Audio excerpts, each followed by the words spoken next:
In this lecture, we'll refactor our game again to get an even better object-oriented design. The big idea is we'll add an Event Manager utility class that will make it so that the game objects in our game don't need to know about each other at all to do event handling. We'll start with a reminder of how our current implementation works. In our fish class, we have a field that's a points added event. We provide the capability for consumers of the class to add themselves as a listener for the points added event. And when we collide with the teddy bear with the head of the fish, we invoke that points added event, providing how many points should be added to the player score. In the HUD, in our start method, we find the fish script, and this is something that will go away, which is great. We find the fish script, and then we add our add points method as a listener for the points added event. So when the points added event is invoked, it calls add points and adds points to the player score, and of course changes the text in the HUD as well. Let's make it so the HUD doesn't have to know about the fish.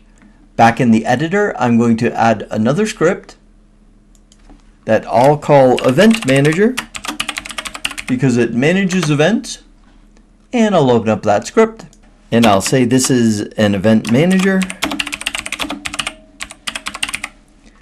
and it won't inherit from MonoBehavior, and it will be a static class. So that makes it so neither the fish nor the HUD has to get an instance of the Event Manager to be able to call its methods. It can just call them as static methods. I'll get rid of the start and update methods because we don't get those anymore, nor do we need them. So the idea behind this static Event Manager class is this is a utility class. It's a class that provides helpful functionality to the game objects in the game. So you can think of this like the configuration utils that we have that provides configuration data to different game objects in our game, or the screen utils that provides information about the screen. So utility classes are fine. It's fine for the game objects or the scripts for the game objects in our game to know about utility classes, to access that utility functionality. They're just not knowing about the other actual game objects in the game. And that's a great way to try to structure our code. There are times we can't, but using event systems with an Event Manager is one of those times that we actually can. So I'm going to need two fields in this Event Manager. I'll have a field for the invoker, which I know is a fish, and I'll call it invoker. And I'll have a field for the listener, which I know is Unity Action 1int, but I'm not actually getting any help here from IntelliSense because I need a using directive.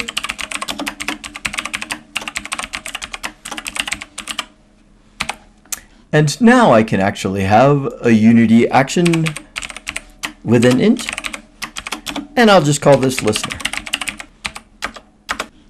I'm going to add two static methods, and by the way, the reason these fields are static is because my methods are static. So to access fields from within a static method, those fields need to be static.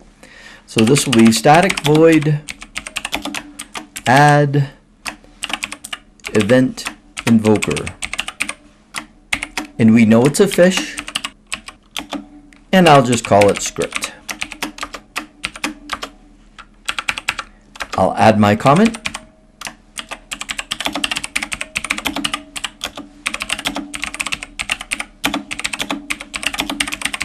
And as we build more complicated event managers that have different events that they're managing rather than just the points added event, we'll need to come up with better names like add points added event invoker instead here. But since we're only dealing with one event, this is fine the way it is. What we do here is we set our static field equal to the script that was passed in. That means we need to come back to our fish and do a little more work. At the end of our start method, we'll add self as the event invoker. So we can call the event manager add event invoker,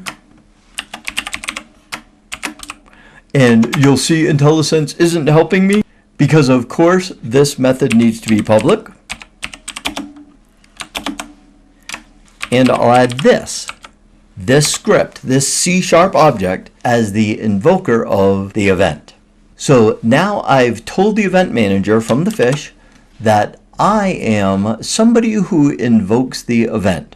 One of the great things about using this event manager is we don't care in which order the invoker and the listener call a method in the event manager.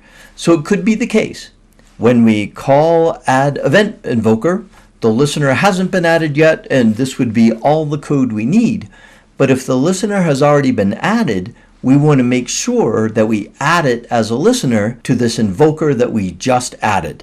So the code I'm about to add is for the scenario in which the listener has been hanging around waiting to get added to an invoker, and now that we're adding the invoker, we can add the listener to that invoker. The way we check if the listener has been added or not is we check to see if listener not equal null. I just tabbed away because that was just what I wanted to do. So if the listener isn't null, we already have a listener hanging around waiting to be added to an invoker. So we just say invoker dot add points added event listener. I'm tabbing away again to actually take the suggestion so we can add the listener as a listener. So we've just handled the situation where the listener was added first, and now that we've added the invoker, we're hooking the listener into the invoker. The add event listener script looks a lot like this, so I'll write that code and then we'll come back. Okay, so here's the code for the other side of that connection.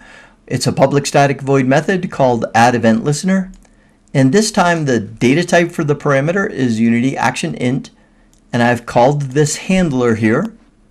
You may be wondering why I'm making sure my parameter names are not the same as my field names.